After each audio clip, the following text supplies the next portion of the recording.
Hello everyone and welcome back to another casual game of Infinity. Today we are celebrating the fact that some old sectorials have returned to the game, one of which is StarCo. And I had started and actually managed to collect and paint enough StarCo back right before Corvus Belli made the announcement that StarCo would be eliminated from the game. That was like late N4, I think I finished them in September last year, and I took them to one tournament, and then they got cut from the game, which I was very sad about because I had this great idea from a painting perspective to have this army that just has, every mini looks completely different. Before, I've been painting a lot of color schemes that try to create coherent looking armies with the same base design, the same color schemes. And then there was like, how about, you have this faction where like everyone has its own color scheme, its own base design. Every mini looks completely different.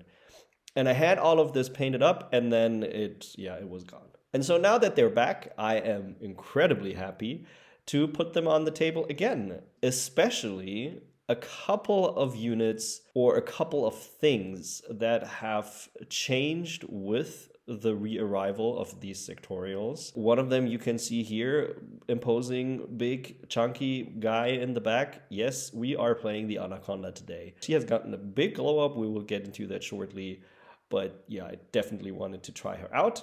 Apart from that, well, this is not a StarCo faction focus, so I'm not going to go into too many details. There are other YouTubers and hobbyists like everywhere who have already given their 2 cents. But like just a quick impression from my point of view, StarCo, from all the sectorials that came back, has gotten the least or received the least amount of changes when it comes to like army roster. I don't think a single mini has been added or taken away. The fire teams have changed a bit, and noticeably, even though it doesn't look like much in the beginning, there is a lot more flexibility there now. There are a couple more keywords when it comes to Emily and all the other characters from the Outrage. Yeah, from the Outrage manga. And a couple of units have gotten glow-ups. Raoul Spectre, who has already become a monster with the beginning of N5, has gotten another glow-up. He has now 2 wounds, a drop bear +1 special die, and stuff like that. He's just better than he has ever been. He doesn't stop being better than he has ever been, apparently.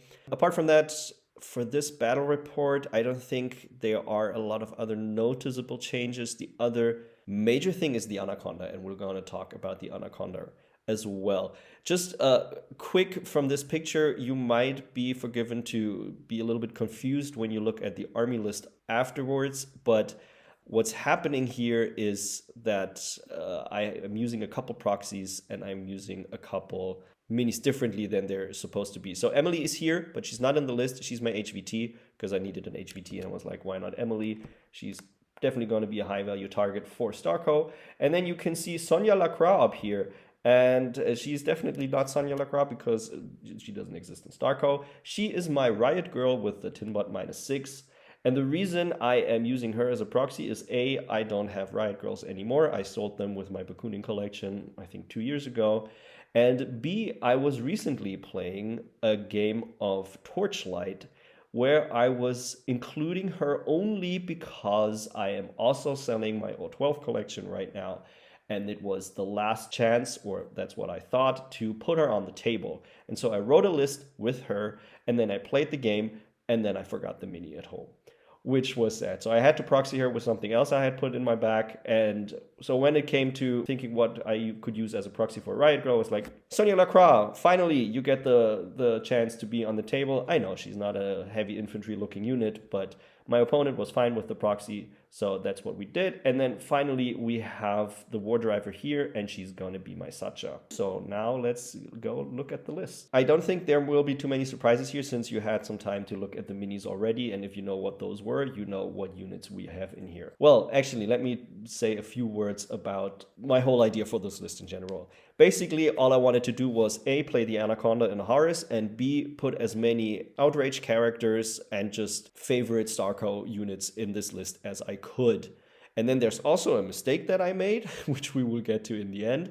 But since my favorite units are Nauf, Uhahu, Raoul Spectre, and Avicenna, I was trying to put those units in here. Also, as you know, most of the time, the lists I play are built around the units, the minis that I have painted. And so we have Raoul Spectre here. Oh yeah, actually, if I may, allow me to lose one more word about the Raoul Spectre mini that you can see here as well, because this Raoul Spectre actually doesn't belong to me. I painted him, but I painted him up for the guy who also bought my Tunguska collection.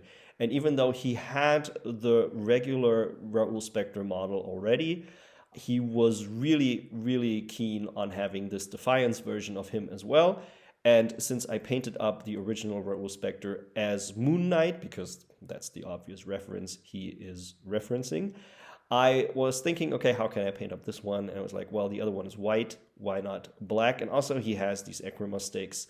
Eskrima sticks? I have no idea what the word actually is, but you know, he kind of looks like Nightwing. So I was like, let's paint him up like Nightwing. So we have a Marvel reference and we have a DC reference when we have, or my client has them when he has both Raouls. He can choose each time which one he wants to play, but he's not mine anymore, and I will also ship him in a short while. So this was also the last chance for me to put this mini on the table myself at least once before my client gets it. So just a little bit of background on all of my logistics here with my miniatures. Anyway, so we have Spectre, obviously, the parachutist combat jump version, because I never play anyone else. I love the boarding shotgun +1 burst.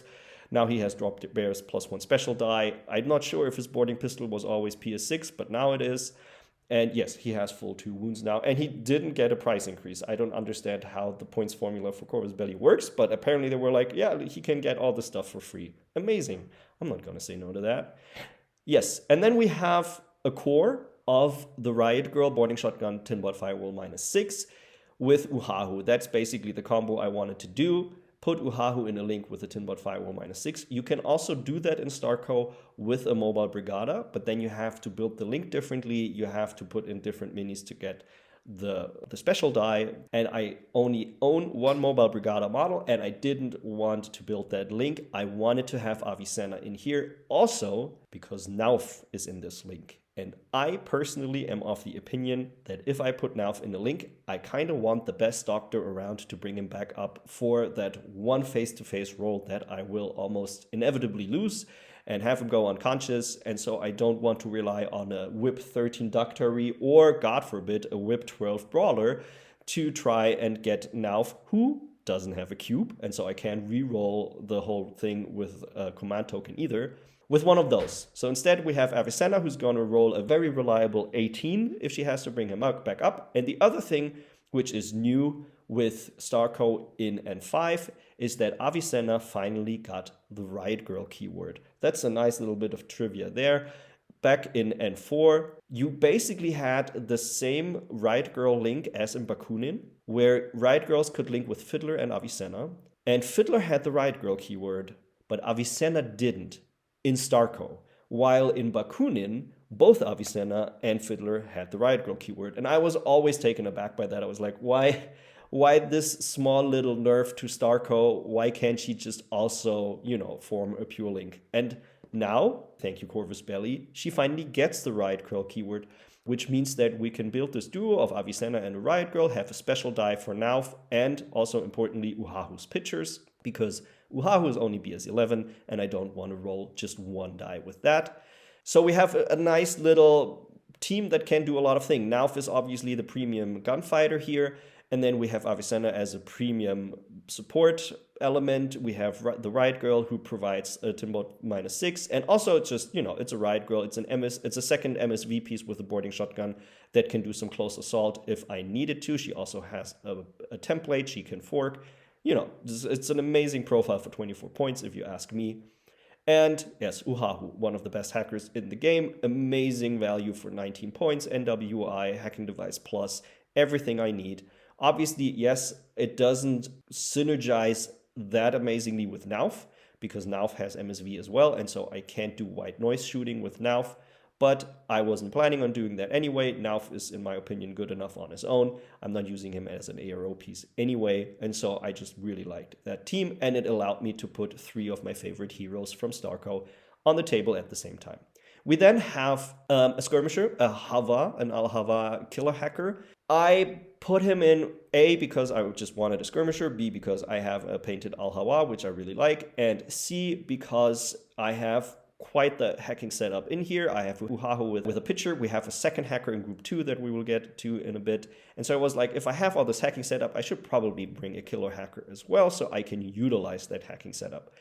Which in theory sounds great. In this mission and this scenario against this foe, it was a bad idea to have a killer hacker, as we will see. It would have been much nicer to have an unhackable forward observer, for example, but you never know that when you build the list. I just built that list even before I knew what mission I would play. And so I was just like, killer hacker it is.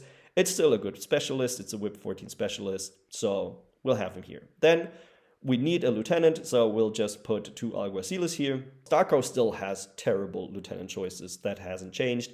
I basically have the choice between a cheap alguacil that paints SWC, not so cheap brawler for 15 points who doesn't pay SWC, or an incredible expensive mobile brigada with Tinbot -6 that you can do, and I think that's probably the best lieutenant, but in this list I didn't have the points or the setup for that, so it's just alguaciles. Then the Soul Transductorsont, because StarCo still has Flash Pulse AVA1 bots. And the Sacha, because I played a game with the Sacha before where I couldn't use her rules because it was crossing lines, and you cannot use the treasure rules or Sacha's special rule in that game. And so I wanted to try her out again and see if I could use the whole treasure thing. That's group 1. 8 regular orders, 2 irregular orders, 1 starts off the board, so a little bit constrained when it comes to the order count, but still enough to do some stuff. And then in group 2, we have almost the star of the show. The Anaconda, the worst tag of the game for, I think, all of her existence, right up until now. I don't know what's the worst tag in the game now. I'm not even sure there is one. I think probably all tags are good. Maybe the Bull Track, Armor 5, is kind of crap. But like the Bull Track, the Anaconda has now finally picked up an incredibly nice skill, which is Immunity AP. And so while the Anaconda in theory still hasn't changed, it's still just a 2 wound Armor 7 tag that will transmute after she takes that second wound into an operator under an Eclipse template that only has a Spitfire. It is a lot more durable now, in my opinion. Yes, Immunity AP doesn't protect against, I don't know, Plasma. Well, what does protect against Plasma? Nothing. Or K1, or monofilament CC weapons, or, well, there's still a lot of ways to kill an Anaconda. But just in a general gunfight, you are much less likely to lose those 2 wounds, because like even against an HMG, you're saving on 15s, for example. And if someone rolls up with a multi-HMG or an AP HMG, you don't care, you are still saving on 15s in cover. And so I think that is great. She is also Warhorse, which means she can't be isolated, which is also very nice. And she, in StarCo, can form a Horus, and she can even form a Horus that can relatively cheaply give her a special die, and that is what we see here. She is in a Horus with a Brawler Hacker and a Digger, who in StarCo counts as a Brawler. Diggers are wildcards. The Brawler can regularly join the Anaconda fire team. So it is the Anaconda with a Brawler and then a Digger wildcarded in. That gives the Anaconda a special die on her AP Spitfire as well as on her Thunderbolt AP, which I think is a very nice backup gun. And then we have the Digger to protect her with Close Assault. If you're wondering why I didn't spend the points on bringing a Brawler Engineer, well, there are 2 points. 1, the Anaconda can't be engineered. If she goes down, she's not a tag anymore. She's just an operator with Vita. Secondly, the Brawler Hacker is a special piece that I try to include in my StarCo lists if I can, because Brawlers picked up 6th Sense with N5, and so I have a 6th Sense Hacker here who also allows me to utilize the rest of my hacking setup with Uhahu and the Al-Hawa.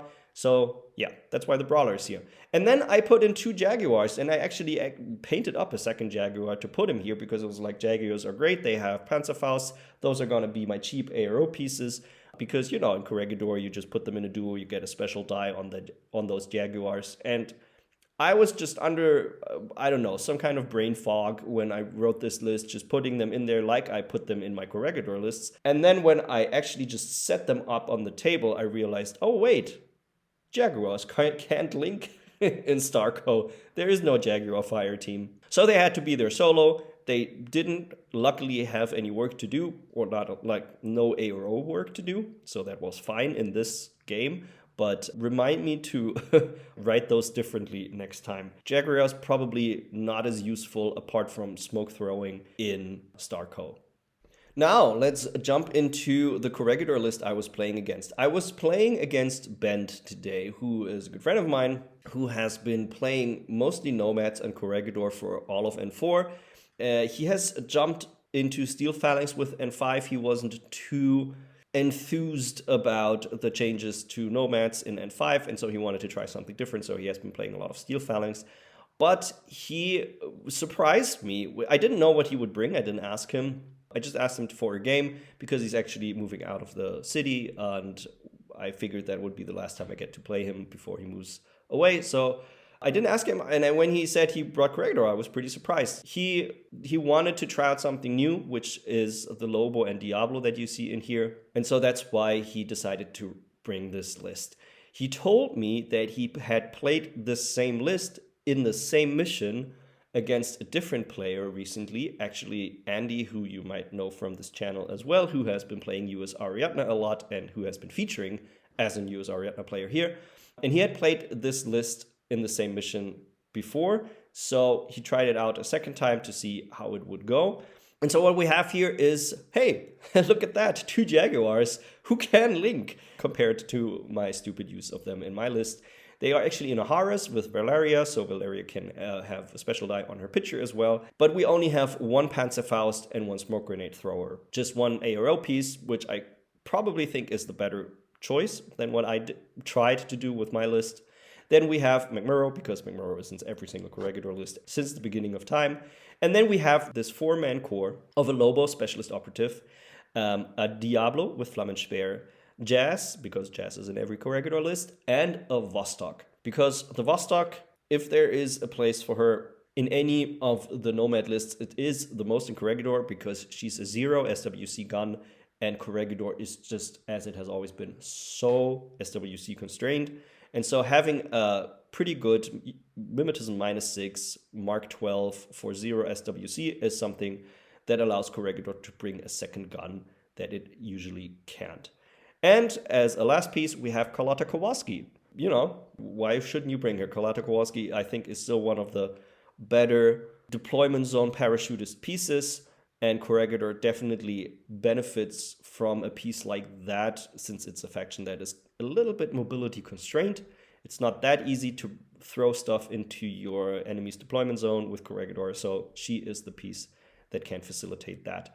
One more word about the Lobo and the Diablo. So I was talking to Bent about how this is set up and how he has played him and what his thoughts are. Obviously, there are basically 2 ways to play the Diablo.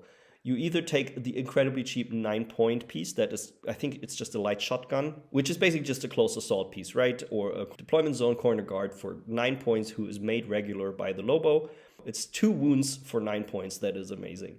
Or in this case, you use the 14-point version with the Flammenspeer and use it as a cheap ARO piece. However, Diablos are no cover. So it's actually very debatable how good of an ARO piece this is. Yes, it is 14 points for just 2 wounds with a long-range gun, but this long-range gun has no modifiers, and you could even say it has negative modifiers since the Diablo doesn't get cover, so basically every unit has marksmanship against it. I'm not sure, I haven't tried them out myself. When I saw them at first, I was also like, ooh, 14-point ARO piece with 2 wounds, that's amazing. But yeah, the whole no cover thing makes that debatable. Maybe you should actually just use them as close assault pieces. And then the Lobo, I really don't have that much of an opinion on them either. If I were to take one, I think I would actually pay the points to have the NCO with the Red Fury. It's more expensive. I think it's 32 points or something. But at least I have another gun. It's also a discount gun. I think it just pays 1 SWC. and I get an NCO. I get one of the few ways in Corregidor to spend that lieutenant order. At least you can do that in Corregidor. In StarCo, I don't have a single NCO. That lieutenant order will almost always be lost until the last turn of the game.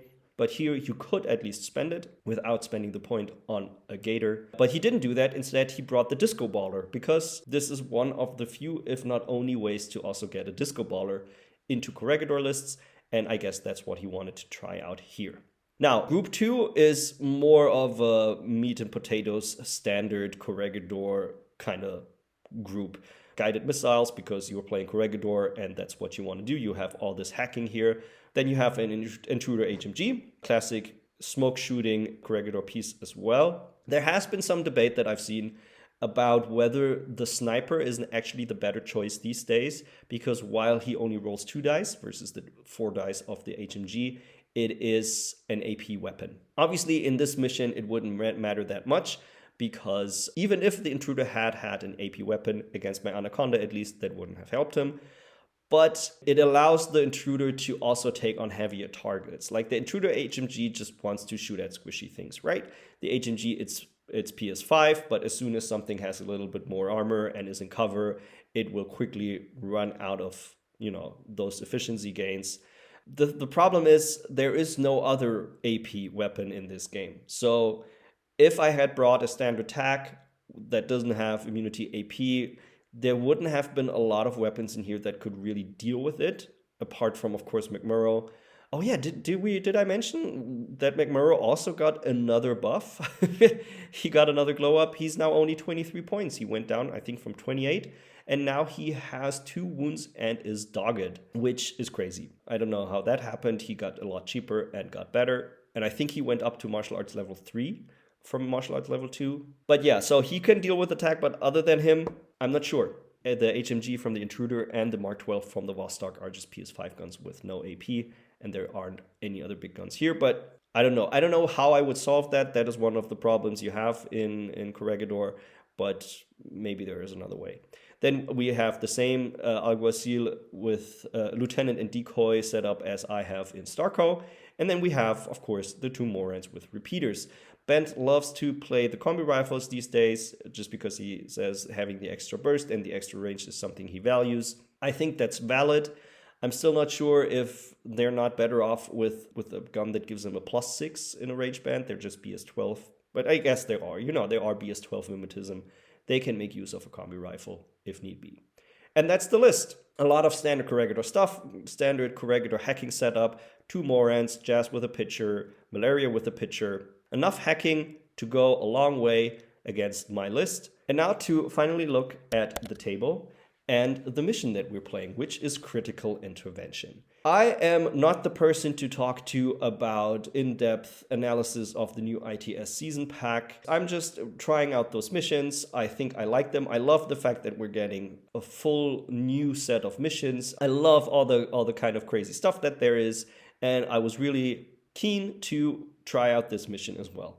Critical Intervention is, if you've followed the discussion a little bit, the famous asymmetrical mission. I mean, like Robert Shepard already said, a lot of Infinity missions have always been asymmetrical in the way they played out, but this one is written asymmetrically and also scoring asymmetrically. So what we have here is, in Critical Intervention, we have an objective room, and in the objective room there is a console and there are 2 turrets in both corners. The way it plays out is we have an attacking and a defending player, and the attacking player needs to basically extract a data pack out of the console in the objective room.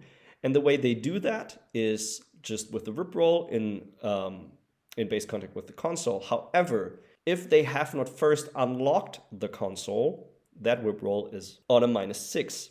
The way to unlock the console is to go to this little thing up here, this antenna, and unlock that first. The first player is always the attacker who tries to steal that. The second player is always the defender who tries to prevent the attacker from stealing it.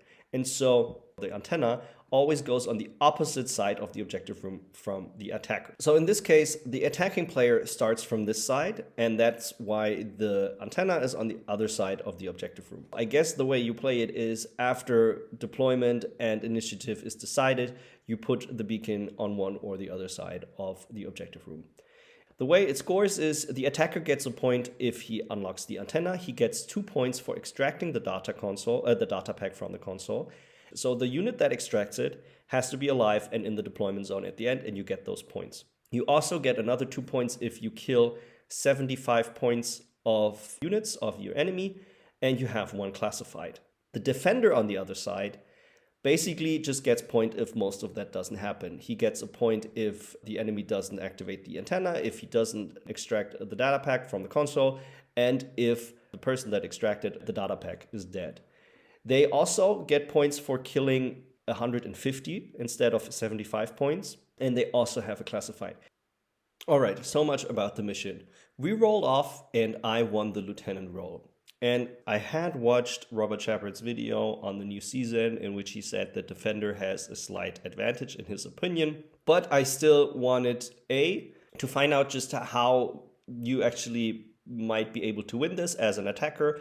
I also just wanted to shove the Anaconda in my opponent's face, so I was like, I'm gonna take first turn. About which Bent was quite happy because the last time he played this with the same list, same mission, he was the one who was taking first turn, so now he got to play defense, which was a nice change. And so I got to deploy on this side, I got to deploy first, Bent got to deploy on this side, and you can see my deployment here. We have in the middle the Anaconda with the Brawler and the Digger over here. We have the Jaguars here because I actually put them up in coherency thinking that they were a duo, and only at the end of my deployment I realized they weren't. And then we have the Sacha up here. We have the flashball spot here. We have one Alguacil up in this corner, very undefended, and one Alguacil in this corner, very defended. Now, which one of those would be my actual lieutenant, you might ask? And I decided to actually make this guy my lieutenant because he is so undefended. Bit of a stupid mind game, but I kind of counted on my opponent thinking, hey, this guy is undefended. I'm sure he would never make this guy his lieutenant and attack this person instead. Which, of course, it can always backfire because then your opponent is like, oh, I see you are a man of culture, and why would I ever assume that when it is clear to me that he could not be, and we go down this road. But still, I just decided I would do it this way in this game. And then we have the Alhava as a combo marker up here, and the core of the Riot Girl, Uhahu, and Avicenna down here. And the way I deployed this was thinking that Uhahu can walk out here and shoot pictures if she wants to, and Avicenna is up here because I wasn't sure where I would put Nauf. Either he would go on this roof or he would go on this roof. I was just thinking because Avicenna can actually vault down here, that in either case, A, she's safe, and B, she can move up either way if she has to doctor him back up. The reason I had the Link team on this side is because if you look at the table, the approach from here to the objective room goes through here. There's a bit of a blocking element here. And I just figured that most of the shooting would actually happen on this side of the table. There is a long-range fire line down here and a long-range fire line here between these buildings actually. And so I just figured that most likely like the heavier concentration of forces would be here, and so I would have the fire team here as well, and then either have Nauf here or here to have him make use of his sniper rifle. On the other side of the board, we have Ben's deployment. That is basically consisting of the Jaguar with Panzerfaust taking up an aero position here opposite of my fire team, with the other Jaguar back here in safety and Valeria back here in safety as well. We have one Alguacil here, one Alguacil back over here. She's not on the screen. I never found out which of those were the lieutenant. It didn't matter. I didn't try to attack them. And we have the core of Lobo, Diablo, Vostok, and Jazz over here. This is the fire team leader.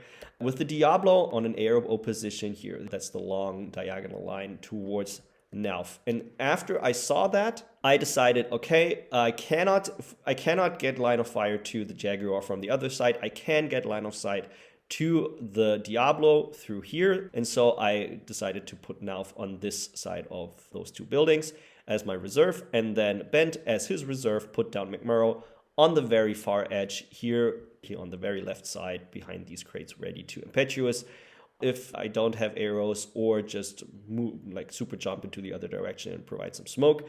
The thing I forgot is here's a combo marker, that's the intruder, so he would be able to peek out in either direction and start taking fights as well.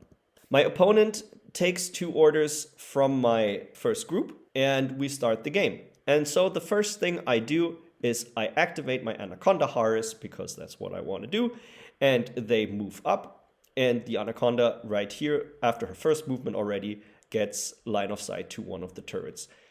This is one piece I forgot in the beginning about the mission. These 2 turrets in the objective room can be activated with a command token by the defensive player if they want to. They can also spend a command token to alternatively put up to, I think, 65 points of units in the objective room. But the turrets don't cost you points, right? Or orders. Yes, they're just BS-10 total reaction combi rifles, but your opponent has to spend orders killing them, and if he does, you're not losing orders. Whereas whatever you put in the objective room from your order pool, it will cost you orders unless it's peripherals or something. In any case, my Anaconda moves up, shoots her Spitfire in good range at the combi rifle turret, and puts her down. That's great. Then the Anaconda just keeps doing that, moves up further, gets line of sight from here to the Jaguar. And I think it takes me 2 orders to put the Jaguar down, because he just takes 1 wound first and goes dogged, and so I have to shoot him again. And then I make the incredible stupid decision of taking the Anaconda even further. My Brawler and my Digger, they hang around here basically. I move the Anaconda further to tank both Koalas, because basically what I want to do in this turn is just I want to clear all of the defensive stuff that my opponent has here. Oh yeah, forgot. Here are the 2 Morans. Moran 1 is up here. Moran 2 is up here. Their Koalas are basically, I think 1 is back there and 1 is down here. So if my Anaconda moves up here, she can tank both Koalas at the same time. And I am reasonably certain that she can tank both. I know it's a stupid idea. I could also not tank them. I am not in cover. I am just saving on 12s. At the same time, my Digger actually becomes link leader and goes in here to put his 2 chain rifle templates over the second turret. What I forget is actually 2 things. One is something I realized in the game. The other thing I didn't even realize until basically when starting to record this battle report. So the one thing I forgot during this game is that obviously if I go into zone of control of both of those Koalas, I'm also in zone of control of this Moran. And so both Valeria and Jazz declare hacking attacks against me because I am attack and I'm hackable. And I didn't consider that, which is honestly such a beginner mistake, and I'm a little bit ashamed to have this on record that I did something this stupid. But I don't know, I didn't think straight for some reason, and that's what happened.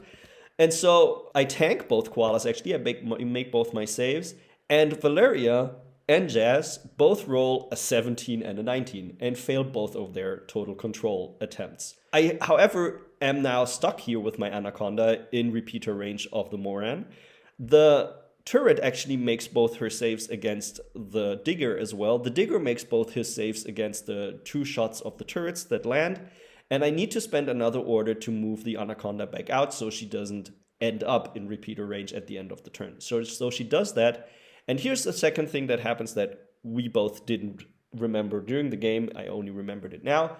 And that is, Bent says, you know, total control is kind of a stupid thing to do because you can't just cancel it with a command token. I'm going to Oblivion you instead. And I completely forget that the Anaconda has Warhorse. So it doesn't matter because incredibly enough, Bent rolls another 18 and 20 on his both hacking attempts and nothing happens. But he couldn't have Oblivioned me anyway because I have Warhorse. He could have tried to immobilize me, which would have been not as bad, but still. In any case, miraculously, the Anaconda doesn't suffer any hacking, successful hacking from her stupid adventure down here.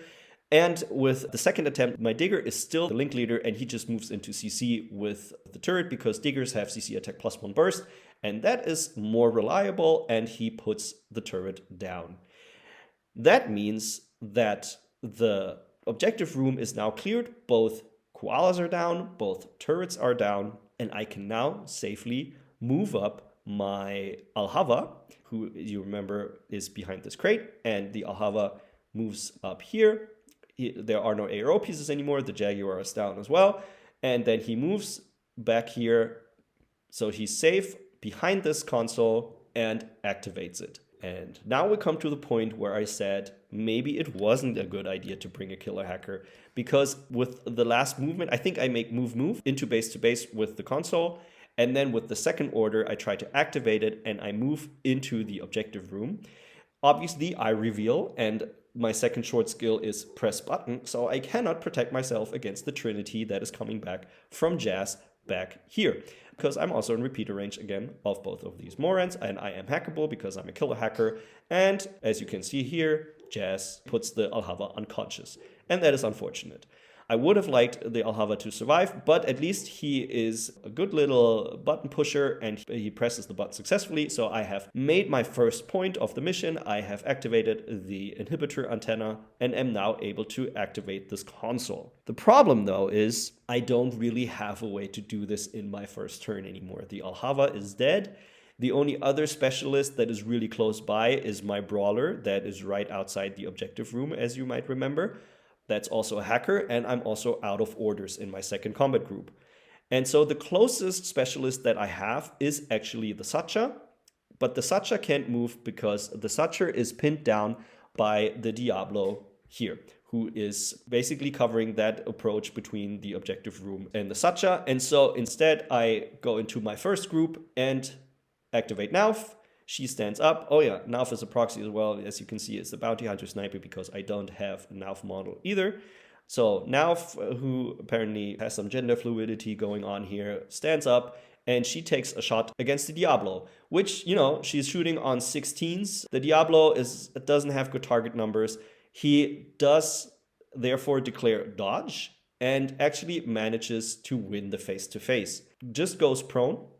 He first thinks about like dodging behind the piece of cover that he's here, but he actually just goes prone because as soon as he goes prone, he's out of line of sight as well. And I think he wants to preserve some AO presence here, which then I basically just decide to develop the link team. You can see the merry band of 5 here, just move up together. There are no AOs, so they can move bunched up like this, and they end up on this side of my deployment zone. Nauf basically has the ability to move up here and through here get another line of sight to the Diablo, and this time manages to put it down. I then have one order left. Before that, I just made Uhahu link leader, and she threw a picture, I think, up here. Yeah, you can see the picture up here, just to, to do something with my orders. And so I don't really know what to do, so I just convert her order with one command token and spend it on Uhahu again, who pops back out and back in and makes another long bomb picture drop even further up. So I have 2 pictures up there. Those pictures will never be relevant in the entire game, and so I don't even need to show them here. And I pass the turn. Now, what do we have so far? I have pressed this button. I have done nothing else apart from clearing the objective room. And so now Bent, like there's a digger in here. There's a brawler back here. There's an Anaconda. The Anaconda ends up here in ARO.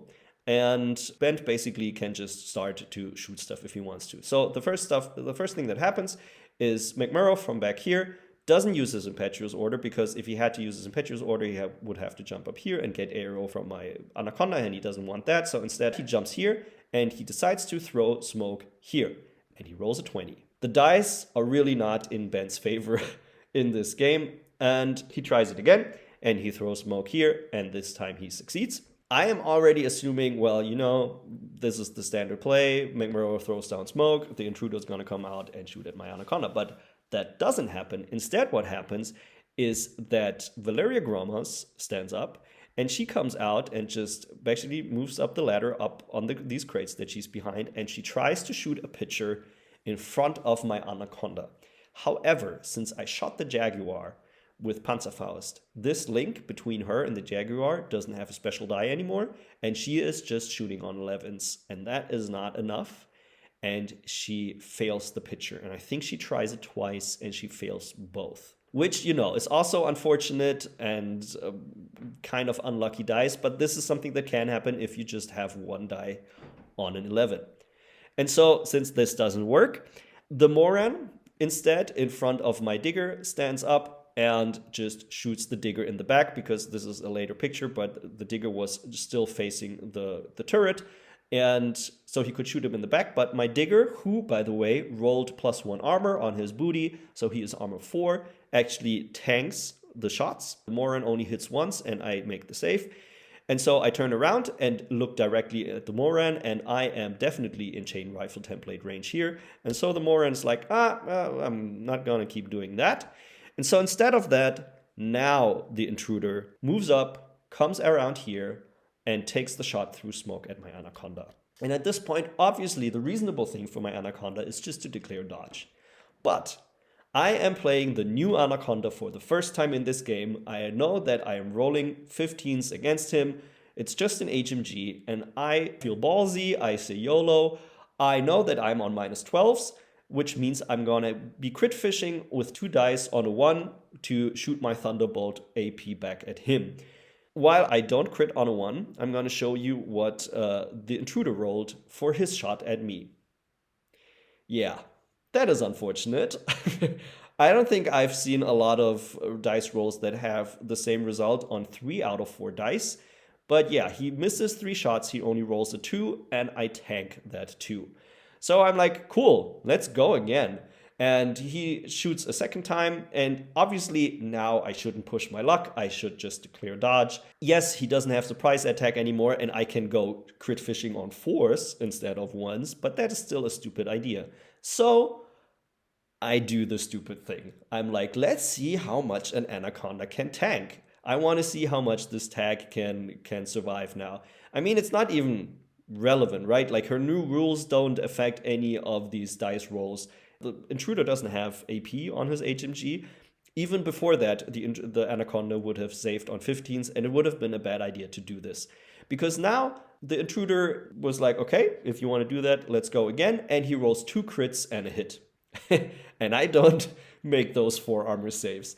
And so the Anaconda goes poof, and the operator comes out and guts us into total cover, because she definitely doesn't want to take that fight again.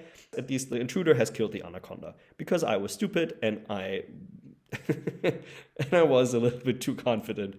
So now that has happened, the Moran is like, you know what, we don't really have a lot to do with the rest of the orders. He tries again. He gets the chain rifle, but nothing happens. I make both saves again. The Moran makes his save, and that's it. And so with the last order, the Moran actually goes prone now, because that's what he wanted to do. He didn't want him leaving standing up. He goes prone now, and with the coordinated order, both Morans put down 2 koalas again. Now, we are still at 1-0. None of us has made any classifieds yet, and I go into my second turn with basically the same problem as before. There are a lot of repeaters here. This Moran is covering the objective with his repeater. There are koalas here, and any unit I send in now that tries to get the console will most likely get spotlit, and then my opponent will just rain down missiles on them. And I really don't want to do that. So how do I try to solve that? First of all, Avicenna, if you remember, she was at the bottom of the building. She runs up the building and she shoots her medikit at the Alhava inside of 16 inches. I actually land a hit, and the Alhava makes his roll and stands back up, which is great, because that then allows the Alhava to make a suicide run over here, trigger both koalas again. That's basically all he's supposed to do. But then he's also inside of 8 inches of Jazz back here. So he doesn't have to try his Trinity against her through the repeater of the Moran. He can just do it directly. But unfortunately, that doesn't work.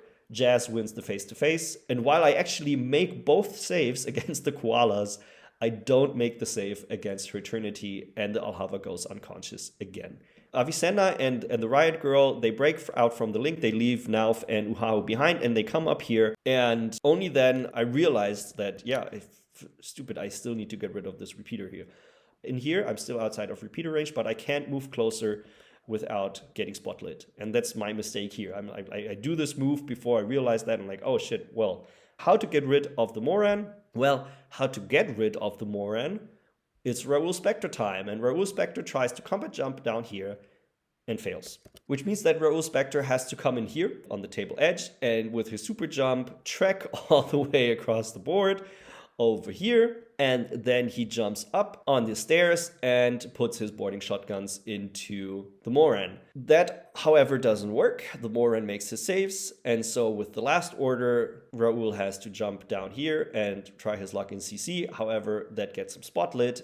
I do kill the Moran, but that's all I can do in this group 1.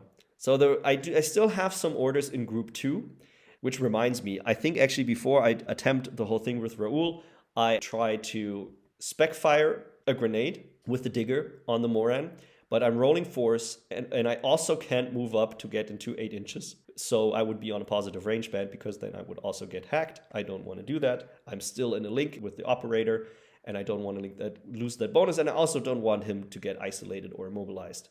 So I think I try it once or twice, and after that doesn't work, I try the whole thing with Raoul. I still have some orders now in group 2 though, and so the operator, who is down here, she moves to the right. She breaks out of the link, and she ends up on this building here where she gets line of sight to McMurrow, who had moved up here at the end of the last turn. And with her Spitfire and her Mimetism, that is something she picked up as well. She has Mimetism now, and that is enough to kill him in 2 orders. The first time she shoots him in the back, but he only takes 1 wound, turns around. He tries a smoke dodge, but I win the face-to-face and make a 2nd wound, and that means McMurrow is dead. And that's very nice. That is my turn 2. I still haven't accomplished anything points-wise more than before. I do, however, and that is important, right now am very close to being inside of 8 inches. You can't see it, but right next to McMurrow, there's the reason he's not standing in front of this crate, is the treasure that my opponent put down. And if I can just move her up prone, which is something I will do, I will be inside of 8 inches. And if he doesn't put anything inside of 8 inches of my treasure, which is very unlikely because it's on the very opposite side of the board where he doesn't have any units, I can replace my classified with control treasure or whatever it's called, which would also land me my classified, and that's going to be important at the end as well.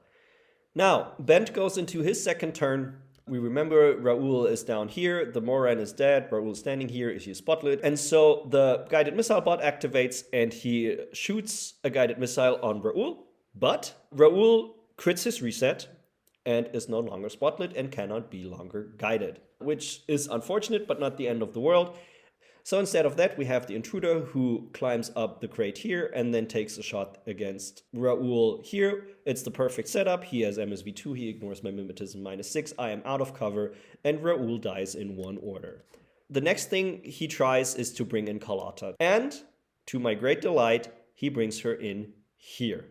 And he falls victim to my trap and actually thinks that this is my lieutenant. And Carlotta moves up here, shoots my Alguacile, and the Alguacile goes unconscious. That's all she can realistically do here, though, because my entire link team is over here. Yes, she could move further up and try to shoot my Flash Pulse bot in the back, but he has better things to do, so he just leaves her here now. I'm not in loss of lieutenant, importantly, but Carlotta is here and ready to do more mischief in later turns. Instead, though, Jazz now stands up, and she moves up, and she shoots a pitcher right here in front of my digger. And as you can see, that repeater is also in range of what was formerly known as my brawler back here. And in this picture, you can also already see the brawler is not there anymore. And that is because Jazz just cleanly trinities the brawler off the board. And so that allows him to move up his Vostok, bring her up around here as part of the link with the Lobo, and climb up here with its climbing plus and take a shot against Avicenna. And very luckily, Avicenna, again, I make so many armor saves this game, it's not funny. Avicenna makes both her saves and guts us out of the objective room and in total cover. That is incredibly lucky for me because she is still my premium piece to not only retrieve the data package, but also survive. But because even if she gets spotlit right, she is immunity arm. She will ignore the explosive ammunition from the guided missile bot, but I still don't want her spotlit. And I want her alive because she's NWI and she is whip 15. She is the most reliable unit to get out the data package. And I'm very happy that she's still alive, especially since my other specialist, my Brawler Hacker, is now also dead. And it would have to be Sacha then to make the run. And she is much more squishy. So with this last order, Bent activates the surviving Moran up here. And he climbs down here and just parks himself right outside the objective room in total cover. So now there is, again, a repeater covering the objective. While he hasn't put down koalas this time, I basically have to do the same thing a third time.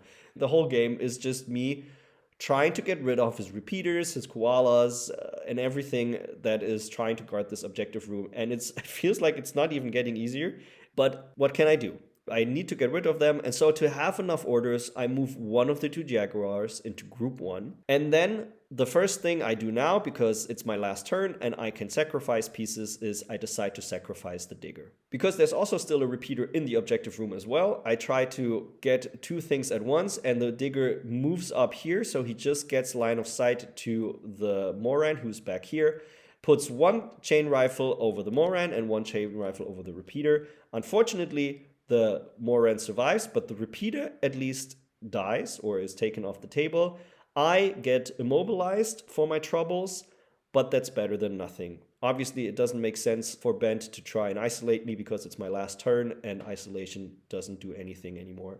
I'm not gonna spend more orders on the Digger. Instead of that, I'm immobilized. I can't attack anymore, which is very nice for Bent, which means that I have to think about which other piece can do the run. The other piece that can do the run is Nauf.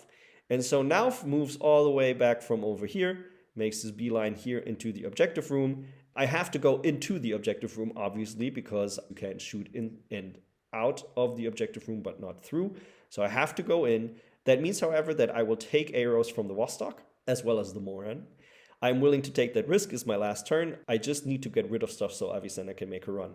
So Nauf actually goes unconscious against the free shots. Like, he puts all of the 3 shots of his AP heavy pistol into the Moran, and the Moran dies, but Nauf instead dies to the Vostok.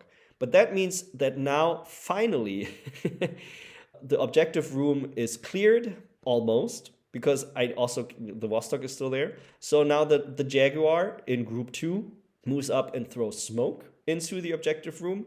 And then Avicenna can finally, in smoke, with all the repeaters taken care of, move to the console. And she is a very competent specialist operative, take out the data package, move out of the room, while the Riot Girl moves in just to score points, because I also need to dominate it at the end, right? Avicenna moves all the way back up here and ends up here on this little building right next to my Sacha prone, where I feel she is the safest. This is the last picture I took from the game, and you can kind of see the conundrum that Bent is in. He needs to get rid of Avicenna, and the only way he can realistically do that is with Guided. We actually, during the game, I forget that she has Immunity Arm, but even with Immunity Arm, it's still the best play for him, because this Vostok doesn't have the orders to move all the way around here, take my arrows, and kill her that way. Carlotta on this other side of the table, right? Carlotta is back there. She doesn't have the orders to make the run all the way around here, because actually with the last order in my last command token, actually I convert the Sacha again, and this Jaguar, who I had put in group 1, just uses the regular order to turn around and go into air position here. And then my Aguacile from my deployment, who's still alive as well, he's finally spends his lieutenant order and comes around here as well. So I have arrows here. I have arrows from this Jaguar here. I have arrows from this Jaguar here in case the Vostok wants to come up there. I have still arrows inside of the objective room. And so it's kind of impossible for Bent to like make a direct run at Avicenna. And he needs to kill Avicenna, right? Like killing Avicenna is the thing that will win him the game. If she lives, I get a lot of points because she's with the data package in my deployment zone. If she dies, I don't get any of those points, and he gets the points for killing her. So the best line of play he has is the good old Corregidor pitcher play. And so he activates Jazz. I think she's here, and she moves up here and shoots a pitcher down here. And that's her last pitcher, and I think she's also just on 1 die. I'm not sure if she's still inside the link. In any case, she lands the pitcher. That allows my digger to try and reset, which he fails. Then she moves out of the reset range, so she can spotlight Avicenna, which allows me 1 more reset actually though, and the digger makes the reset. It's just a 10, right? He's whip 13 and mobilize B is only a -3. So that's also nice, which means it's going to be even harder for the Vostok to activate because now I have an A or O in here. But right now that doesn't matter. Instead, Jazz moves back there and spotlights Avicenna. That goes through. Then the guided missile bot activates, but it rolls a 20 and I roll a 4. So I'm not spotlit anymore. Which means Jazz activates and spotlights Avicenna again. The guided missile bot activates, but it rolls a 19 and I roll a 10. Which means, again, he has to do the whole thing a 3rd time.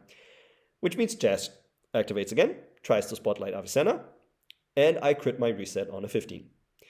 So Jazz tries to spotlight Avicenna again, and this time it's the last order in her group, and succeeds. And the missile, with her last order, rolls a 2, and I roll a 12. And so after 3 rounds of spotlight, missile, fail, spotlight, missile, fail, spotlight, fail, spotlight, missile, fail, he has run out of orders and has not hit Avicenna a single time with the guided missile bot. And that is, I mean, honestly, come on, like this is terrible, terrible, terrible luck. And at the same time, it's not that unlikely, right?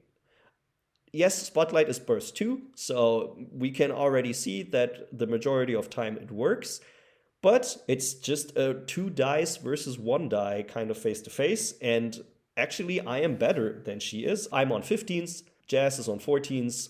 It is totally possible for her to lose that face-to-face, and then again, the guided missile bot hits on 18s, but I also roll 15s. That's not that bad, and it's just, again, 1 die against 1 die. It can just go wrong. And in this case, it went wrong. And that means that he has neither made his classified. He has not killed Avicenna, or the unit that carries the box. He is not dominating the objective room because he didn't have the orders to put anything into the objective room. He didn't prevent me from doing any of the things that I wanted to do, which means he actually gets 0 points. He didn't even kill 150 points worth of units of mine. I, on the other hand, have managed to kill 70 points worth of units of him. I have made all the things that I needed to do. And as I said before, I even made my classified because with her tactical order that the Anaconda operator still has, she moved into range of the treasure token and she is controlling it. So I get that point as well. And so StarCo celebrates this first game of N5 with an incredible 10 to here, let me write it down. With a 10-0, this is very ugly, but it is what it is. A 10-0 win against Corregidor. Did I have fun? I had a lot of fun. Did it feel unfair? Yes, it did, because there were just some terrible, terrible dice on Ben's side of the game. It's very unlikely that you get this, right? A 10-0 win. A lot of things have to go wrong for your opponent for that to happen. We do have a little chat afterwards, though, and the thing about Corregidor that is kind of a problem right now is they rely so heavily on their whole hacking shtick, right? With Jazz, with the Morans, with the pitchers, and the guided missiles, like, they're kind of shoehorned into that role. They kind of very highly incentivized to rely on their hacking. But as you can see in the game like this, hacking in many cases is not a very reliable play. A lot of the time you are rolling 2 dice against 1 die or 1 die against 1 die. Like if you were shooting, everyone would say those are not good chances. You want to have dice advantage, right? You want to roll those 4 or 5 dice of your HMGs or whatever with link bonuses and mods and everything. We just want to have the dice in your favor if you're shooting. And that's very hard to do with hacking because hacking doesn't get a lot of modifiers. Like even if you do a Trinity duel, if your opponent is a killer hacker, yes, you are rolling 3 dice on, let's say, in this case, your Jazz, your whip 14, you're rolling 3 dice on 17s. But even my Al-Hava, who's also whip 14, is rolling 1 die on 17. That's, like, even if you're shooting, that's not the best kind of scenario. And so the fact that Corregidor is shoehorned so much into this role, while at the same time paying a lot of points and SWC for that, like, that's the other issue. You are paying so many SWC in Corregidor for the missile bot, for those 2 hackers, for those Morans. Like, just bringing 2 hackers, 2 Morans, and a missile bot, that's 3.5 SWC out of your list. And you haven't spent points or SWC on a single gun yet. And so a lot of times Corregidor lists struggle with having a lot of good guns as well, besides that. And you either have to make compromises somewhere, or you're not playing the way the faction is probably intended to play. Because you could just say, screw it, I'm not going to play the hacking game with Corregidor, and just, just have a much more limited hacking setup. Don't bring the Morans, or don't bring the guided missile bot, and just rely on your hacking without the guided missile bot that's going to free up 1.5 SWC to spend on guns. I don't know. I think Corregidor is in a little bit of a tough spot there. Maybe you just shouldn't play guided anymore, or maybe you should just roll better. That's obviously also helpful as well. In any case, I hope you enjoyed this battle report. I just had so much fun bringing out my StarCo again. I'm definitely gonna play a little bit more of StarCo, and I'm very much looking forward to that. And until then, I hope you enjoyed this, and I will see you next time.